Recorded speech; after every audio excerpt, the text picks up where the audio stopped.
आमची अडचण काय झाली माहितीये का, उठल्या उठल्या आम्ही पाहिला मोबाईल, जणू काय सीएम आहे का डीसीएम आहे. नाही, रात्री काय झालंय महाराष्ट्रात कळलं पाहिजे. आणि काय बघणार, मेसेज गुड मॉर्निंग, गुलाबाची लाल फुलं.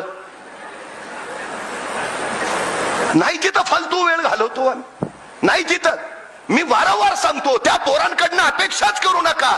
ज्या पोरांच्या आई बापाच्या हातात मोबाईल आहे त्यांच्या पोरांच्या हातात मोबाईलच असणार. तुम्ही पुस्तक यायची अपेक्षा करूच नका.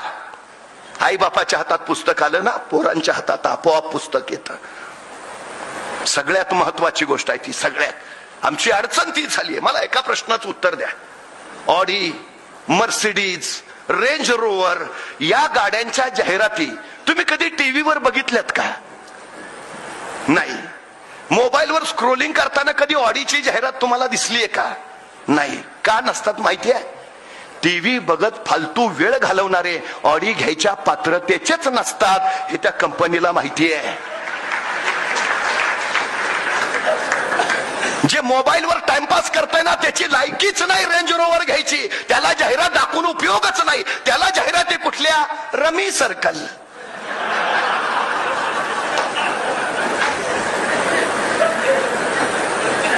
कोण आहोत आपण? आमची अडचण सगळ्यात मोठी ती झाली हो.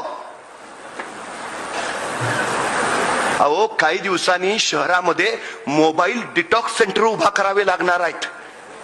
पूर्वी लोक मागणी करायचे, आमच्या प्रभागात एखादी बाग हवी आहे. काही दिवसांनी शेट्टी साहेब लोक मागणी करतील, आमच्या प्रभागात मोबाईल डिटॉक्स सेंटर पाहिजे. मोबाईल डिटॉक्स सेंटर याचा अर्थ ज्या भागात मोबाईलला रेंज येत नाही अशी जागा. आणखी 5 वर्षांनी डोकं म्हणतील नाही, जरा मानसिक शांतता पाहिजे, जिथं मोबाईलला रेंज नाही तिथं जातो.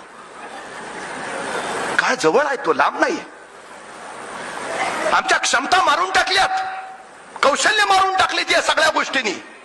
मी परवा एका मुलाला सहज विचारलं, काय रे 100 मीटर पळशील का? ते 2 मिनिटं माझ्याकडेच बघत बसलं. अरे म्हटलं 100 मीटर पळशील का? मग त्याने हळूच विचारलं, 100 मीटर म्हणजे किती? मला लक्षात आलं काय झालं. मी त्याला विचारलं, तू काय खेळ बिळ खेळतोस का? नाही. म्हणला सगळे खेळ खेळतो, क्रिकेट खेळतो, फुटबॉल खेळतो, हॉलीबॉल खेळतो, बॅडमिंटन खेळतो. म्हटलं मग एवढे सगळे खेळ खेळतो, दिवसभर मैदानावरच असतोस का काय? तो म्हटलं मैदानावर नाही, मोबाईलवर खेळतो. म्हटलं मग बरोबर आहे, तुला 100 मीटर कळणारच नाही.